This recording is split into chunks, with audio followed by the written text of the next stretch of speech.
ৰোজা বা ফাস্টিং কৰোঁতে আপুনি দুৰ্বলতা, ক্লান্তি বা শক্তি কম অনুভৱ কৰে নেকি? বহুতে ফাস্টিং কৰোঁতে ভুল খাদ্য খোৱাৰ বাবে এনাৰ্জি কম অনুভৱ কৰে। আজিৰ এই ভিডিঅ'ত মই আপোনালোকক দেখুৱাম এটা সহজ সৰল বেলেন্স ডায়েট প্লেন, যিটো ফলো কৰিলে বডি উইক নহয়।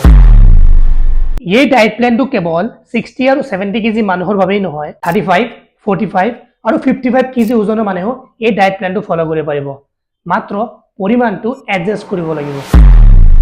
এই ডায়েট প্লেনটোত মুঠ 3টা মিল আছে: সেহৰি, ইফতাৰ আৰু ডিনাৰ। সেহৰিত আপুনি খাব লাগে 150 গ্ৰাম ৰাইচ, 2টা বইল কণী, 1 বাটি দালি, যদি ঘি আছে তো ঘি ল'ব, যদি নাই তো কোনো দৰকাৰ নাই, আৰু এটা কল আৰু পানী। 1 গিলাচ খাব পাৰে, 2 গিলাচ খাব পাৰে, আপোনাৰ ওপৰত ডিপেণ্ড কৰে আপুনি কিমান পানী খায়। তো ইয়াৰ গুৰুত্বপূৰ্ণ কথাটো হ'ল সেহৰিত আপুনি এইবোৰেই খাব লাগিব। ইয়াৰ কাৰণটো কি? কাৰণ এই মিলটোৱে গোটেই দিন স্লো এনাৰ্জি ৰিলিজ কৰে। ইয়াৰ ফলত উইকনেছ, মাথা ঘূৰণি আৰু ক্লান্তি নহয়।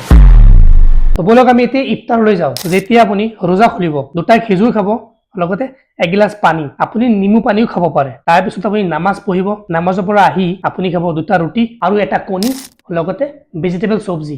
ইয়াৰ আপুনি ঘুগনিও ল'ব পাৰে। এই আমাৰ ৰাজেন্দ্ৰ ঘুগনি, য'ত আমি ডেইলি গৈ খাই আছিলোঁ। আমাৰ নপাম পৰা ফেমাছ। নপামৰ চবেই জানে ৰাজেন্দ্ৰ ঘুগনি কেনেকুৱা আছিলে। যদি কোনোবা নপামৰ আছা, কমেণ্ট এটা কৰি দিবা। বাৰু বৰ্তমান গম নাপাওঁ ৰাজেন্দ্ৰ ষ্ট'ৰ আছে নাই, বহুত দিন হৈ গ'ল মই ইয়াত।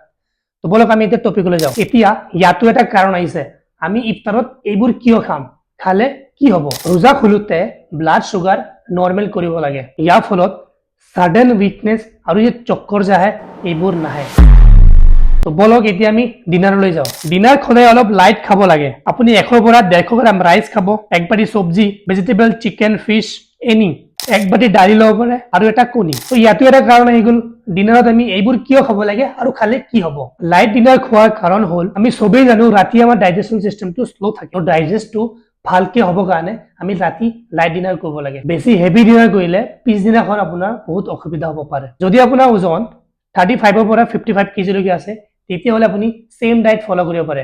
যদি আপুনি খোজে এডজাষ্ট কৰিবলৈ, তো আপুনি কৰিব পাৰে। আৰু যদি আপোনাৰ ওজন 75 পৰা ওপৰত আছে, তেতিয়াহ'লে আপুনি কি কৰিব? য'ত মই 2টা ৰুটি কৈছোঁ, তাত আপুনি 3টা ৰুটি ইয়া ফিৰ 4টা ৰুটি আপুনি কৰি দিব।